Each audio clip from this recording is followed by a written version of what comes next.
नमस्कार। Smart study with प्रकाश के YouTube channel पे आपका हार्दिक स्वागत और अभिनंदन। राजस्थान के इतिहास से संबंधित, राजस्थान के राजवंशों से संबंधित कल हमने सबसे पहले अजमेर के चौहान पढ़े थे, उसके बाद रणथंभौर के चौहान पढ़े थे, उसके बाद जालोर के चौहान पढ़े थे और आज हम सिरोही व कोटा व बूंदी के चौहानों का विस्तार पूर्वक से चौहानों को पढ़ने जा रहे हैं। तो इसके अंतर्गत क्योंकि सभी प्रतियोगी परीक्षाओं में इनमें से भी एक ना एक क्वेश्चन पूछा जाता है, जिसमें चाहे सिरोही के हो या कोटा बूंदी के चौहान हो, तो इसके अंतर्गट सभी में से एक नए क्वेश्चन अवश्य हमें देखने को मिलता है। तो राजस्थान के इतिहास में जो राजस्थान के जो राजवंश है उसका आज पार्ट थर्ड है। तो चलिए फर्स्ट स्लाइड की तरफ चलते हैं, जिसमें है फर्स्ट सिरोही के चौहान। इसके अंतर्गत है कि सिरोही के जो चौहान है उसमें स्थापना किसने की थी सिरोही की, तो राव लुम्बा द्वारा 1311 ईस्वी के अंतर्गत की गई थी। और सिरोही का जो प्राचीन नाम है वो अरबुंदांचल के नाम से जाना जाता है सिरोही को। तो कई बार पूछा जाता है सिरोही का जो प्राचीन नाम है वो कौन सा है, तो अरबुंदांचल नाम है इसका। कर्नल टोड के अनुसार सिरोही का जो मूल नाम है वो शिवपुरी माना गया है। सिरोही में देवड़ा चौहान थे और सबसे फर्स्ट है जो स्थापना राव लुम्बा के द्वारा की गई थी। तो राव लुम्बा कौन है, तो संबंध जालोर के देवड़ा शाखा से इनका, और सिरोही के चौहानों के आदि पुरुष और मूल पुरुष व संस्थापक भी राव लुम्बा को ही माना जाता है। और इन्होंने 1311 ईस्वी में लुम्बा ने जालोर से सिरोही आकर सिरोही में चौहान वंश की नींव रखी थी। तो इसी प्रकार से राव लुम्बा है, उन्होंने परमार राजपूतों को हराकर चंद्रावती को अपनी राजधानी बनाया था। और जो चंद्रावती का ही दूसरा नाम हमें आबू मिलता है। इसी प्रकार से जो राव लुम्बा है उन्होंने जो राजपूत परमारों को हराया था और वहाँ की जो राजधानी थी चंद्रावती उसको बनाया था। तो इसी प्रकार से लुम्बा ने 1320 ईस्वी में अचलेश्वर मंदिर का जीर्णोद्धार कराया था वहाँ पे। और लुम्बा के जो पुत्र थे रायमल थे, और उसका शिव भवन रायमल के पुत्र थे। तो लुम्बा के पुत्र तो रायमल थे और रायमल के पुत्र थे शिव भवन। उसके बाद में उन्होंने 1405 ईस्वी में शिवपुरी नगर बसाया, जिसे ही सिरोही नाम से जाना जाता है। तो नेक्स्ट है वो है सहसमल देवड़ा। 1425 ईस्वी में सिरोही नगर की स्थापना की थी इन्होंने और उसे राजधानी बनाया था। उन्होंने तो किसको बनाया था, चंद्रावती को अपनी राजधानी बनाया, जिसे आबू नाम से भी जाना जाता है। और जो सहसमल देवड़ा थे उन्होंने सिरोही नगर की स्थापना करके और उसे ही अपनी राजधानी बना लिया था। सहसमल के समय में मेवाड़ का शासक राणा कुंभा था और सहसमल ने मेवाड़ में कुछ क्षेत्रों पर अधिकार कर लिया था। और इसके बाद में उन्होंने महाराणा कुंभा ने अपने जो सेनापति थे नरसिंह को भेजकर सहसमल देवड़ा के आबू, बसंतगढ़ और मूड क्षेत्रों पर अपना अधिकार कर लिया था। उसके बाद में जो सहसमल देवड़ा के बाद में आ जाते हैं लाखा देवड़ा। उन्होंने 1451 ईस्वी में सिरोही का शासक बने थे वो, और उन्होंने सहसमल के ये पुत्र थे। और उसके बाद में उन्होंने मवाद में स्थिति खराब होते देखकर लाखों ने, जो लाखा थे, उन्होंने अपने क्षेत्र वापस जीत लिए थे। लाखा देवड़ा ने अपने क्षेत्र वापस जीत लिए थे। लाखा ने मेवाड़ शासक उदा के समय आबू क्षेत्र में भी वापस अपना अधिकार कर लिया था। और लाखा ने लाख नाव नामक तालाब का निर्माण करवाया था। सबसे इम्पोर्टेंट माना जाता है कि जो लाख नाव तालाब था उसका निर्माण किसने करवाया था, तो उसका लाखा देवड़ा ने करवाया था। लाखा ने कालिका माता की मूर्ति सिरोही में स्थापित करवाई थी। ये भी कई बार पूछा जाता है कि कालिका माता की मूर्ति सिरोही में के अंतर्गत स्थापित कौन से शासन करवाई थी, तो वो लाखा देवड़ा हो जाएगा इसका आंसर। उसी के बाद में सिरोही शासक महाराव सुरतार ने सिरोही का आधा राज्य अकबर को सौंपकर उनकी अधीनता स्वीकार कर ली थी। इसी प्रकार से लाखा का जो उत्तराधिकारी है वो जगमाल को माना जाता है कि लाखा देवड़ा का उत्तराधिकारी है वो जगमाल था। और अकबर ने सेवा में आए महाराणा प्रताप के भी जगमाल को ये क्षेत्र दे दिया था। उसके बाद में जगमाल ने जालोर शासक मजीद खां को भी हराया था। जगमाल कौन था, ये लाखा देवड़ा के पुत्र थे, और जगमाल ने जालोर शासक मजीद खां उनको हराया था। और जगमाल ने सिरोही आए मेवाड़ राजकुमार पृथ्वी सिंह को जहर दिया था, जिससे कारण पृथ्वी सिंह की मृत्यु हो गई थी। इसी प्रकार से आगे आता है शिव सिंह जी का। तो शिव सिंह है 1823 ईस्वी में शिव सिंह जी ने ईस्ट इंडिया कंपनी के साथ सहायक संधि करी थी। सबसे इम्पोर्टेंट माना जाता है कि ऐसा कौन सा शासक था जिसने 1823 ईस्वी में ईस्ट इंडिया कंपनी के साथ में सहायक संधि की थी, तो उसमें शिव सिंह जी का नाम आता है। तो सिरोही के अंदर शिव सिंह जी का नाम। अंग्रेजों के साथ संधि करने वाली राजस्थान की अंतिम रियासत कौन सी बनी थी, तो वो सिरोही था। ये भी कई बार क्वेश्चंस पूछा जाता है प्रतियोगी परीक्षाओं के अंतर्गत कि अंग्रेजों के साथ में सहायक संधि करने वाली राजस्थान की अंतिम रियासत कौन सी थी, तो वो सिरोही थी। इसी प्रकार से सिरोही के पक्के लोहे की तलवारें मानशाही नाम से जानी जाती है। सिरोही की जो तलवारें हैं वो मानशाही जानी जाती है। इसी प्रकार से राजस्थान एकीकरण के छठे चरण में जनवरी 1950 में सिरोही का राजस्थान में विलय किया गया था। राजस्थान का एकीकरण सिरोही का कौन से चरण में हुआ था? तो छठे चरण के अंतर्गत हुआ था। कब हुआ था? तो जनवरी 1950 में सिरोही का राजस्थान में विलय किया गया था। इसी प्रकार से 1 नवंबर 1956 को आबू देलवाड़ा का भी राजस्थान में विलय किया गया था और सिरोही का 2 बार विलय किया गया था, छठे व सातवें चरण में। तो ये वेरी इंपॉर्टेंट क्वेश्चन बन जाता है आप लोगों के लिए कि कौन सी ऐसी रियासत थी जिसका 2 बार विलय किया गया था? तो सिरोही। सिरोही एक ऐसी एकमात्र रियासत थी जिसका कि राजस्थान के एकीकरण के अंदर 2 बार विलय किया गया था, जिसमें छठे चरण में भी किया गया था और सातवें चरण में भी इसका विलय किया गया था। इसी प्रकार से कि इसी प्रकार से बूंदी व हाड़ौती के चौहान, राजस्थान का जो दक्षिणी पूर्वी भाग है उसे हाड़ौती कहा जाता है। हाड़ौती के अंदर कौन से क्षेत्र आते हैं? कोटा, बूंदी, बारां और झालावाड़, ये जो हैं वो हाड़ौती के अंतर्गत हाड़ौती क्षेत्र में माने जाते हैं। हाड़ौती में महाभारत काल में मीनाओं का साम्राज्य था यहाँ पे। और कुंभकालीन रणकपुर लेख में बूंदी का नाम वृंदावती मिलता है। ये बहुत ही इंपॉर्टेंट क्वेश्चन बनता है कि कुंभकालीन रणकपुर लेख है उसके अंदर बूंदी का नाम किस नाम से जाना जाता है? बूंदी को तो वृंदावती के नाम से जाना जाता है। तो यहाँ के जो शासक हैं वो देवी सिंह हाड़ा, जो नाडोल वंश के चौहान वंश से थे, नाडोल के चौहान वंश से थे देवी सिंह हाड़ा। और देवी सिंह जी ने 1241 ईस्वी के लगभग बंधु घाटी में जेता बूंदा नामक मीना को हराकर वहां पर शासक बन जाते हैं। उसके बाद में देवी सिंह ने अमरनाथ में गंगेश्वरी माता का मंदिर बनवाया था और अमरथूण नामक स्थान पर एक बावड़ी भी इन्होंने बनवाई थी। तो अमरथूण और गंगेश्वरी माता ये दोनों इंपॉर्टेंट हो जाते हैं। इसी प्रकार से देखते हैं कि देवी सिंह जी ने अपने जीते जी अपने पुत्र समर सिंह को 1243 में हाड़ौती का शासक बना दिया था इन्होंने। उसके बाद में जो बूंदी का किला है जिसे तारागढ़ या तिलिस्मी किला भी कहा जाता है, उसे देवी सिंह हाड़ा ने ही बनवाया था। इसका निर्माण किसने करवाया? देवी सिंह हाड़ा ने करवाया था। और इसके बारे में रुडयार्ड जो किपलिंग है उन्होंने कहा था कि यह दुर्ग मानव ने नहीं बल्कि प्रेतों द्वारा बनाया गया है। तो ये जो कोटेशन है वो बहुत ही इंपॉर्टेंट मानी जाती है और कई बार प्रतियोगी परीक्षाओं में पूछा जाता है कि ऐसा कौन सा किला है या दुर्ग है जिसके बारे में कहा गया है कि ये दुर्ग मानव ने नहीं बल्कि प्रेतों के द्वारा बनाया गया है। तो ये कौन सा है? बूंदी का किला हो गया, जो कि कहाँ है। उसके बाद में किसने कहा है? तो रुडयार्ड किपलिंग ने कहा है। तो ये बूंदी का किला हो गया, इसके बारे में ही कहा गया है कि मानव ने नहीं अपितु ये प्रेतों के द्वारा बनाया गया किला माना गया। तो ये बूंदी का किला हो जाएगा। इसके बाद में आता है नेक्स्ट समर सिंह। तो समर सिंह का जो पुत्र है वो जेत्र सिंह है, जो कि जेत्र सिंह कौन है? देवी सिंह का पोता माना जाता है। समर सिंह ने 1264 ईस्वी में कोटा के कोटिया भील को हराकर उसको बूंदी राज्य में मिला लिया था। उसके बाद में वहाँ अपने पुत्र जेत्र सिंह को दे दिया और उससे इसीलिए कोटा प्रारंभ में बूंदी राज्य का हिस्सा बन गया था। तो इसी प्रकार से जो समर सिंह है, समर सिंह के पुत्र कौन हो गए? जेत्र सिंह, जो कि देवी सिंह के पोते थे। और इन्होंने 1264 में कोटा के कोटिया भील को हराकर बूंदी राज्य में मिला लिया था और इनके पुत्र थे जेत्र सिंह और उनको यहाँ दे दिया था और कोटा का जो प्रारंभ है बूंदी राज्य का हिस्सा ही माना जाता है। इसी प्रकार से नेक्स्ट आते हैं हामूजी हमीर सिंह, जो कि कौन थे? हामूजी बूंदी के शासक बनते ही बूंदी को स्वतंत्र करने का निश्चय किया और मेवाड़ का विरोध करने लगा। इस प्रकार से विरोध को दबाने के लिए महाराणा लाखा ने बूंदी पर आक्रमण किया, परंतु हामूजी ने उनको परास्त कर दिया। इसके बाद में जो राणा लाखा है युद्ध के मैदान से जान बचाकर उनको भागना पड़ा था। तो ये हो गए हामूजी, जिसको हमीर नाम से भी जाना जाता है। उसके बाद में आते हैं बर सिंह, जिनको वीर सिंह के नाम से जाना जाता है। बर सिंह एक अयोग्य शासक था, अतः इसके शासनकाल में महाराणा लाखा ने बूंदी पर आक्रमण कर उस पर अपना अधिकार कर लिया था। क्योंकि अयोग्य शासक है तो आराम से इनको महाराणा लाखा ने अपने अधिकार में कर लिया और बूंदी पर अपना आक्रमण करके अपने आधिपत्य स्थापित कर लिया था। इसी के शासनकाल में मांडू के महमूद खिलजी ने 3 बार आक्रमण किया था। बर सिंह या वीर सिंह के शासनकाल में मांडू के जो महमूद खिलजी थे उन्होंने 3 बार आक्रमण किया था, जिसमें 1449, 1453 और 1459 बूंदी पर इन्होंने 3 बार आक्रमण किया था। तो कई बार ये डेटे पूछे जाते कितनी बार आक्रमण किया गया था? 3 बार आक्रमण किया था। और उसके बाद में किसने किया था? तो महमूद खिलजी ने किया था।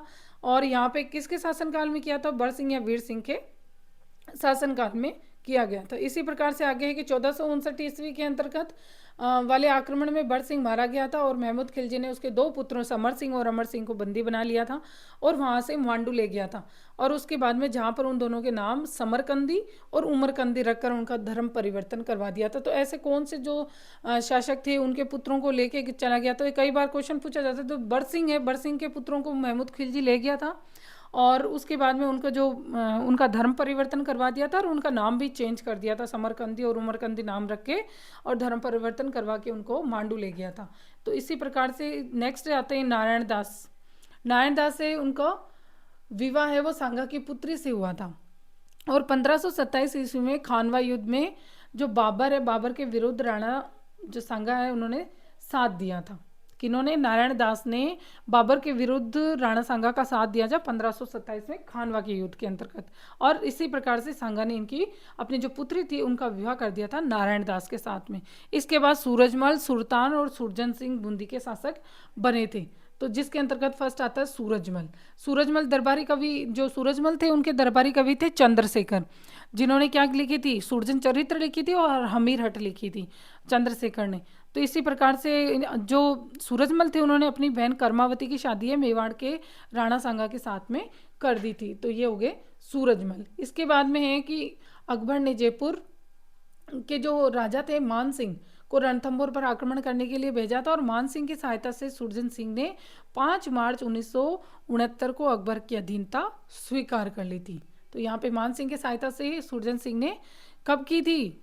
तो 5 मार्च 1569 ईस्वी को अकबर की अधीनता स्वीकार कर ली थी। इसके बाद में अकबर ने सुरजन सिंह को बनारस की जागीर दे दी थी। तो यहाँ आ जाएगा। और उसके बाद में सुरजन सिंह के 2 पुत्र थे, दूधा व भोज। तो सुरजन सिंह एक बार गौड़ नरेश को परास्त कर दिल्ली दरबार में इनको ले गया था, जिसके कारण अकबर ने उसे राव राजा की उपाधि से विभूषित किया गया था। इसी प्रकार से ऐसा कहा जाता है कि जो दूधा है, दूधा ने अपना जितना भी दोनों के अंदर जागीरें बटी थी तो दूधा ने नहीं रखे, उन्होंने सारी की सारी भोज को दे दी थी अपने भाई को। और इसी प्रकार से आगे चलते हैं तो राव रतन सिंह। रतन सिंह का जो टाइम पीरियड है वो 1607 से 1631 ईस्वी माना गया है, जिसके अंतर्गत जहांगीर ने रतन सिंह को रामराज सरबुंदराय की उपाधि से विभूषित किया था। तो ये कई बार पूछा जाता है कि जहांगीर ने रतन सिंह को कौन सी उपाधि दी थी? तो सरबुंदराय की दी थी और रामराज की उपाधि दी गई थी और 5,000 का मनसब भी इनको बनाया गया था राव रतन सिंह को। उस समय राव रतन सिंह जहांगीर के साम्राज्य का मुख्य स्तंभ भी माने जाते थे। इसी प्रकार से जो राव शत्रुसाल थे, राव शत्रुसाल और राव भाव सिंह, राव बुद्ध सिंह, उमेद सिंह हाड़ा और अनुरुद्ध सिंह का जो पुत्र जोध सिंह हाड़ा था, उसने 1706 ईस्वी में गणगौर की प्रतिमा और अपनी रानियों के साथ नाव में सैर करते समय डूब गए थे। गणगौर की प्रतिमा और अपनी रानियों के साथ में नाव में सैर करते हुए जोध सिंह हाड़ा है वो 1706 ईस्वी के अंतर्गत डूब गए थे। तभी से कहावत है कि हाड़ा ले डूबियो गणगौर, 30 तवाणा बावड़ी ले डूबियो गणगौर। तो ये हाड़ा ले डूबियो गणगौर तभी से कहावत चली गई है, क्योंकि ये गणगौर की प्रतिमा और अपनी रानियों के साथ में नाव में सैर कर रहे थे, उसी टाइम ये 1706 ईस्वी के अंदर जोध सिंह हाड़ा हैं वो डूब गए थे। तभी से ये कहावत चली आ रही है। इसी प्रकार से आगे आते हैं विष्णु सिंह।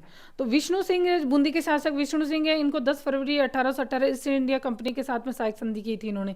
तो ऐसे माना जाता है कि बूंदी का ऐसा कौन सा शासक, जैसे कि सिरोही के अंदर शिव सिंह जी थे, उसी प्रकार से विष्णु सिंह है वो बूंदी के शासक थे जिन्होंने कि 1818 में ईस्ट इंडिया कंपनी के साथ में सहायक संधि की थी। इसी प्रकार से बूंदी के जो हाड़ा चौहानों का गौरवपूर्ण इतिहास भी समाप्त हो जाता है।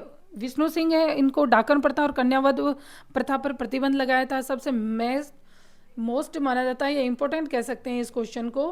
कई बार पूछा जाता है कि ऐसा कौन से शासक थे या कहाँ के शासक थे जिन्होंने डाकन प्रथा और कन्यावध प्रथा पर प्रतिबंध लगाया था? तो ये विष्णु सिंह थे और बूंदी के शासक थे जिन्होंने कि डाकन प्रथा और कन्यावध प्रथा पर प्रतिबंध लगाया था। तो कई बार पूछा जाता है, तो ये हमें याद रखना है। इसी के शासनकाल में सूर्यमल मिश्र ने वंश भास्कर नामक पुस्तक की रचना करी थी। ये भी पूछा जाता है कि वंश भास्कर की रचना है कौन से बूंदी के शासक कौन थे उस समय? तो विष्णु सिंह को माना गया है। इसी प्रकार से आगे बढ़ते हैं हम कोटा के चौहान वंश। इसकी स्थापना माधो सिंह प्रथम ने की थी 1631 ईस्वी से 48 टाइम पीरियड था माधो सिंह जी का। और माधो सिंह रतन सिंह द्वितीय के पुत्र थे। खुर्रम कौन है? शाहजहां के शासक बनने के बाद उन्होंने माधो सिंह को नई रियासत दे दी थी जिसे कोटा रियासत कहा जाता है। तो कोटा रियासत किसके? माधो सिंह को नई रियासत दी थी किसने? खुर्रम, जिनको कि शाहजहां के नाम से जाना जाता है। इसके बाद में माधो सिंह प्रथम ने कोटा दुर्ग बनवाया था और माधो सिंह के 5 पुत्र थे, जिसमें राव मुकुंद सिंह 1648 से 1658 ईस्वी के अंदर पिता उनके माधो सिंह प्रथम थे और माता उदयपुर महाराणी की पुत्री बागम दे थी। उसके बाद अबली मिणी हाड़ौती का ताजमहल कहा जाता है अबली मिणी के महल को, और निर्माण उन्होंने मुकुंद सिंह ने कोटा के अंतर्गत करवाया था। इसी में मुकुंदरा के किले का निर्माण करवाया गया था और पर्यावरण प्रेमी भी थे ये। उसके बाद मुकुंदरा राष्ट्रीय उद्यान का नाम इन्हीं के नाम पर रखा गया है, मुकुंद सिंह के। और मुकुंद सिंह ने 16 अप्रैल और 1658 में धर्मत के युद्ध में औरंगजेब के पक्ष में लड़ते हुए वीर गति को प्राप्त हो गए थे। उसके बाद में महाराणा जगत सिंह प्रथम बने थे और 1658 से लेकर 1683 ईस्वी तक इनका टाइम पीरियड रहा है। और इनके जो पिता है वो मुकुंद सिंह थे। औरंगजेब के दक्षिण अभियान में इन्होंने साथ दिया था और 4 जनवरी 1669 को वे खजवा के युद्ध में जगत सिंह ने इन्हें भाग लिया था। खजवा का युद्ध किस किस के बीच हुआ था? सूजा वर्सेस औरंगजेब के बीच में हुआ था और औरंगजेब इसके अंतर्गत विजयी हुए थे। इसी प्रकार से उसके बाद में महाराव किशोर सिंह बने थे। किशोर सिंह का टाइम पीरियड है वो 1683 ईस्वी से 1689 नवासी माना जाता है, जिसमें चांदखेड़ी झालावाड़ के अंतर्गत है। उसमें आदिनाथ जैन मंदिर का निर्माण करवाया था इन्होंने और कोटा में किशोर तालाब का भी इन्होंने निर्माण करवाया था। महाराव उसके बाद में महाराव राम सिंह प्रथम बने थे, जिन्होंने 1689 से लेकर 1707 ईस्वी तक इन्होंने 79 से लेकर 1679 से लेकर 1707 ईस्वी तक अंबा युद्ध उत्तराधिकार युद्ध में विजय होकर ये शासक बने थे। और राम सिंह ने कोटा दुर्ग का परकोटा बनवाया था और रावठा तालाब का भी निर्माण करवाया था। इनको भड़बूजा नाम से भी जाना जाता था। किसको? राम सिंह प्रथम को भड़बूजा नाम से जाना जाता था। और 1707 में जाजवा के युद्ध में इनकी मृत्यु हो गई थी, जो कि औरंगजेब ने और इसने भी युद्ध में भाग लिया था, राम सिंह प्रथम ने। इसके बाद में जो महाराव भीम सिंह है उनको माना जाता है। तो महाराव भीम सिंह का टाइम पीरियड 1767 1720 के अंतर्गत आता है। इसके समय टकसाल स्थापित की गई थी। तो ये कई बार क्वेश्चन पूछा जाता है कि ऐसा कौन सा शासक था जिसके समय में चांदी की या टकसाल स्थापित की गई थी? तो महाराव भीम सिंह थे वो। इनके समय में भीमशाही सिक्के चलाए गए थे और फर्रुखसिंह ने भीम सिंह को गागरोन का दुर्ग सौंप दिया था और 5000 का मनसब भी इन्होंने सौंपा था। किसने? फर्रुखसिंह जो शासक बने थे, मुगल शासक थे फर्रुखसिंह। इन्होंने भीम सिंह को गागरोन का दुर्ग सौंप दिया था और 5000 का मनसब बनाया था। इन्होंने बूंदी का विलय कोटा में कर दिया था और भीम सिंह का राजपाट छोड़कर भगवान की भक्ति में लग गए तथा अपना उपनाम कृष्णदास रख लिया था इन्होंने। तो ये भी कई बार पूछा जाता है कि ऐसा कौन सा शासक था जिन्होंने भगवान की भक्ति में लगे थे और अपना राजपाट छोड़ा था और अपना नाम कृष्णदास रख लिया था? तो उनका नाम आता है भीम सिंह जी। और कोटा का नाम इन्होंने नंदगांव रखा था। इसी प्रकार से शेरगढ़ का नाम बरसाना रख दिया था इन्होंने। तो ये भी पूछे जाते हैं, तो ये भी इसके इंपॉर्टेंट है कि कोटा का नाम नंदगांव रखा था, शेरगढ़ का नाम बरसाना रखा था। किसने रखा था? तो महाराव भीम सिंह ने रखा था। इसी के बाद में आते हैं महाराव दुर्जन साल। इनका 1720 से 1756 ईस्वी टाइम पीरियड माना जाता है और दुर्जन साल के समय में 1747 ईस्वी में राजमहल का युद्ध हुआ था।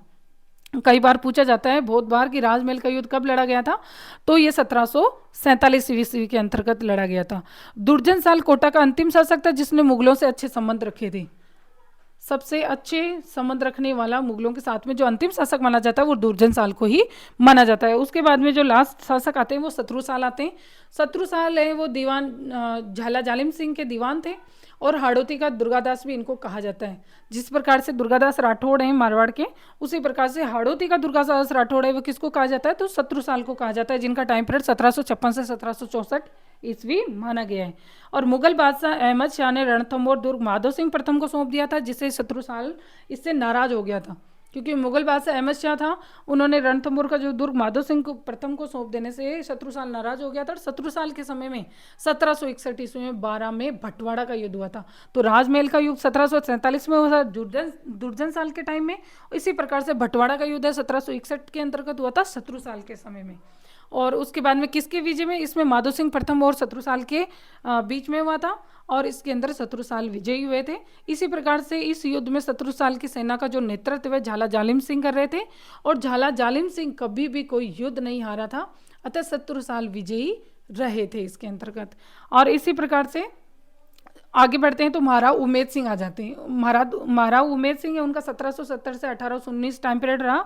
अंग्रेजों के साथ में उन्होंने संधि करी थी और 26 दिसंबर 1817 के अंतर्गत ये की गई थी संधि।